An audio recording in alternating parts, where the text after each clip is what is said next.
Hello student, तो अब हम स्टार्ट करते हैं अपना SN1 रिएक्शन। SN1 रिएक्शन जो है बेसिकली बहुत अच्छा चैप्टर है, मतलब अच्छा टॉपिक है। और ये अराइल हैलाइड एल्काइल हैलाइड में आता है। क्या आता है? Aryl halide and alkyl halide में आता है, जिसको हेलोजन डेरिवेटिव भी बोला जाता है। ये 12th का चैप्टर है। सबसे पहले अगर मैं पढ़ने की बात करूँ तो इसको पढ़ा कैसे जाता है कि इसको उल्टा पढ़ा जाता है कि जो हमारा ये वन है पहले इसको पढ़ा जाएगा क्या? यूनिमॉलिक्यूलर। क्या पढ़ा जाएगा? यूनिमॉलिक्यूलर। फिर उसके बाद न्यूक्लियोफाइल। तो यूनिमॉलिक्यूलर न्यूक्लियोफिलिक, यूनिमॉलिक्यूलर न्यूक्लियोफिलिक क्या? S for stand for substitution reaction. Substitution reaction, reaction को मैं आर एक्शन लिखता हूँ। ठीक है, तो मेरा क्या हो गया? न्यूक्लियोफिलिक सब्स्टिट्यूशन रिएक्शन बोला जाता है। और न्यूक्लियोफिलिक सब्स्टिट्यूशन रिएक्शन हम पढ़ने जाते हैं। तो हम सबसे पहले बात करते हैं सॉल्वोलिसिस की। बेसिकली हम क्या करेंगे? क्वेश्चन के अकॉर्डिंग कर लेंगे। सॉल्वोलिसिस, सॉल्वोलिसिस मतलब हाइड्रोलिसिस। क्या? हाइड्रोलिसिस। हाइड्रोलिसिस में क्या यूज़ किया जाता है? H2O यूज़ किया जाता है। ठीक है, तो अगर मैं कंपाउंड लेता हूँ CH3, CH3 यहाँ पे Br। अगर मैं बात करूँ रिएजेंट की, सॉल्वेंट की, तो H2O। ठीक है, अब मैं इसको समझाने की कोशिश करता हूँ कि SN1 रिएक्शन बेसिकली होता क्या है। SN1 रिएक्शन जब भी कभी हमको होगा तो हमको सबसे पहले देखना है कि वो जो सॉल्वेंट यूज़ किया गया है, सॉल्वेंट जो यूज़ किया गया है वो कौन सा सॉल्वेंट है। तो सॉल्वेंट, सबसे पहले जो सॉल्वेंट होना चाहिए वो क्या होना चाहिए? Polar protic solvent. क्या होना चाहिए? पोलार प्रोटिक सॉल्वेंट यूज़ करना चाहिए। अब पोलार प्रोटिक का मतलब क्या होता है? पोलार प्रोटिक होने का मतलब कि कोई भी ऐसा सॉल्वेंट जो H+ कंटेन करता हो। क्या कंटेन करता हो?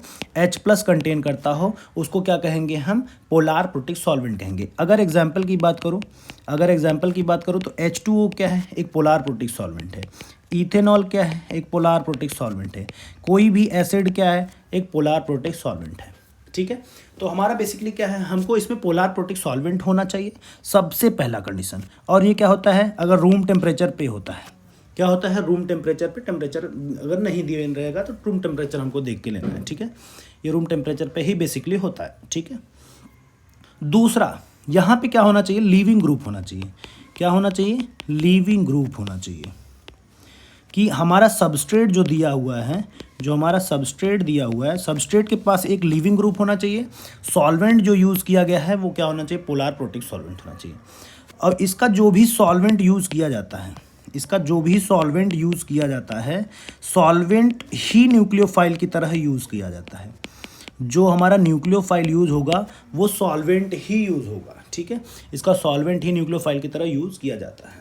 अब बेसिकली अब ये मैं बताता हूँ, कभी भी कोई भी रिएक्शन देखने को मिले ऐसा कि हमारे पास सबस्ट्रेट में लीविंग ग्रुप है और हमारा सॉल्वेंट जो है वो न्यूक्लियोफाइल की तरह एक्ट कर रहा है, और सॉल्वेंट जो है वो कौन सा है? पोलार प्रोटिक सॉल्वेंट है।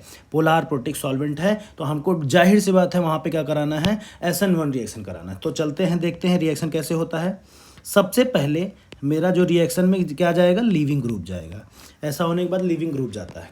कभी भी SN1 में फर्स्ट स्टेप लीविंग ग्रुप जाता है। तो क्या बनाएगा लीविंग ग्रुप जाने के बाद? CH3। यहाँ पे बनाया CH3, यहाँ पे भी बनाया CH3। ये क्या हो गया? कार्बोकेटायन फॉर्मेशन हो गया। जहाँ पे कार्बोकेटायन फॉर्मेशन होता है, इंटरमीडिएट फॉर्मेशन होता है, उसको क्या कहते हैं? RDS स्टेप कहते हैं, रेट डिटरमाइनिंग स्टेप कहते हैं।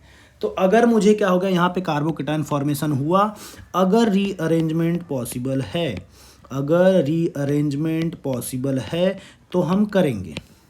क्या करेंगे? हाँ, अगर रीअरेंजमेंट पॉसिबल है तो हम रीअरेंजमेंट करेंगे। ठीक है, अब दूसरी बात, जब ये रीअरेंजमेंट बन गया तो हमारे सॉल्यूशन में क्या दिया हुआ है? हमारा सॉल्यूशन में क्या है भाई?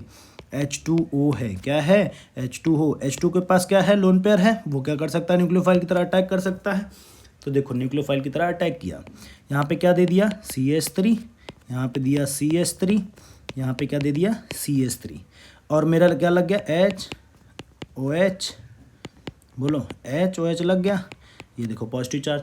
अब किसी भी ऑक्सीजन पे 3 बॉन्ड बना है तो वो क्या है? अनस्टेबल है। तो अब Br जो हमारा निकला हुआ था, जो लीविंग ग्रुप निकला हुआ था, तो अब लीविंग ग्रुप आएगा। वो लीविंग ग्रुप को भी कुछ चाहिए ना भाई स्टेबल होने के लिए, तो ये H को लेगा और H क्या करेगा? इलेक्ट्रॉन दे देगा। H क्या करेगा, इलेक्ट्रॉन दे देगा। तो मेरा जो कंपाउंड बन के आएगा वो क्या आएगा, CH3 CH3 CH3 और यहाँ पे क्या बन गया, OH प्लस बाय प्रोडक्ट क्या गया, HBr चला गया। बाय प्रोडक्ट क्या गया, HBr गया। तो मेरा क्या था, हमारा पहला step RDS step, step number 1 और दूसरा स्टेप नंबर 2। तो ये क्या हो गया भाई, मल्टीपल स्टेप रिएक्शन। थियरी अगर बात किया जाए तो it is a multiple step reaction, multi step reaction. दूसरी बात ये क्या होता है, यूनिमॉलिक्यूलर रिएक्शन होता है। क्या होता है, यूनिमॉलिक्यूलर रिएक्शन होता है। रीअरेंजमेंट पॉसिबल हो तो कराना है, कार्बोकैटायन का अगर रीअरेंजमेंट पॉसिबल हो तो कराना है, ठीक है। अगर कार्बोकैटायन का रीअरेंजमेंट होगा तो पॉसिबल तो कराना है हमको, ठीक है। और SN1 का जो रेट होता है, rate of SN1 is inversely directly proportional to substrate, directly proportional to substrate raise to 1।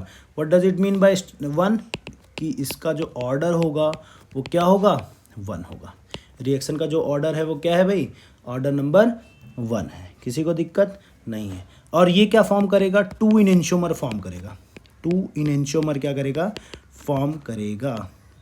अब 2 इनेंशियोमर का होने का क्या मतलब है कि ये रिएक्शन में क्या हो गया, जो भी प्रोडक्ट बन रहा है क्या, अगर 50-50% बनेगा ना। अगर इस साइड है तो इसका मिरर इमेज भी ले सकते हैं हम लोग, इसका मिरर इमेज लेंगे। अगर ये S कॉन्फ़िगरेशन है तो वो क्या होगा, R कॉन्फ़िगरेशन। तो इसमें क्या होगा, 2 इनेंशियोमर प्रोडक्ट फॉर्म होंगे, ठीक है।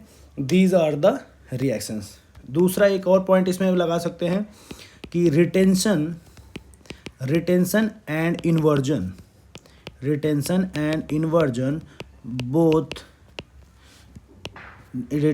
inversion both can form in both are formed in SN1 reaction, ठीक है। these are the reactions। अब इसके आगे का जो हमारा कुछ रहेगा वो हम क्या करेंगे, नेक्स्ट टाइम में क्वेश्चन करेंगे, नेक्स्ट लेक्चर में। तो सबसे पहले क्या करना है, सबस्ट्रेट देखना है, सबस्ट्रेट के पास लिविंग ग्रुप देखना है। उसके बाद हमको ये देखना है कि हमारा सॉल्वेंट जो है वो पॉलीप्रोटिक है कि नहीं है, पोलर प्रोटिक है कि नहीं है। उसके बाद हमको SN1 फेवर कराना है। पहले स्टेप में क्या होगा, कार्बोकैटायन बनेगा, रीअरेंजमेंट पॉसिबल होगा तो करेंगे। फिर उसके बाद क्या होगा, न्यूक्लियोफिलिक अटैक करके हमारा फाइनली प्रोडक्ट बना लेगा। Thank you very much. Next lecture में हम इसके क्वेश्चन ढेर सारे करेंगे। Thank you.